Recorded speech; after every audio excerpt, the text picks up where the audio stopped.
क्या मेडिसिन के बिना हर्निया ठीक हो सकता है? यूजुअली हम कुछ पेशेंट्स में सर्जरी एडवाइस नहीं करते। उसमें सबसे पहली कैटेगरी आती है बच्चे जिनकी उम्र 3 साल से कम है। तो 3 साल के पहले हम सर्जरी की सलाह यूजुअली नहीं देते। सेकंड जो कैटेगरी है, जो बहुत ही मॉरिबॉन्ड मतलब ओल्ड एज पेशेंट है, जिसमें बेड रिडन है, जिनमें सर्जरी करने की रिस्क बहुत ज्यादा है, ऐसे पेशेंट में हम यूजुअली सर्जरी की सलाह नहीं देते।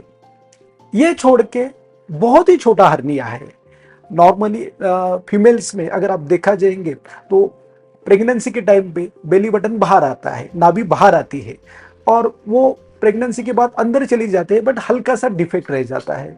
डिफेक्ट का साइज बहुत ही कम रहेगा और उसमें जो कंटेंट, जिसको हम कहते हैं कंटेंट मतलब जिसके अंदर आने वाली चीजें, वो बहुत ही सिग्निफिकेंट नहीं है। ऐसे टाइम पे हम सर्जरी की सलाह नहीं देते। ऐसे टाइम पे हम वॉच करने की सलाह देते हैं, वेट एंड वॉच करने की सलाह देते हैं। ये हो गया पेशेंट का क्लास जिनमें हम सर्जरी नहीं कहते।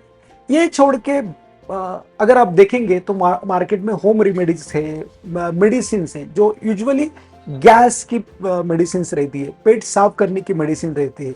उसका मेन कंसेप्ट ये रहता है कि पेट के ऊपर प्रेशर नहीं आना चाहिए।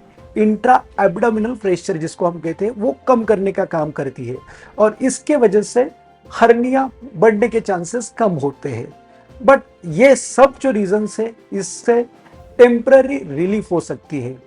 यूजुअली एक बार हर्निया हो गया तो उसका अल्टीमेट जो ट्रीटमेंट है, जिसको हम गोल्ड स्टैंडर्ड कहते हैं, वो सर्जरी ही होता है।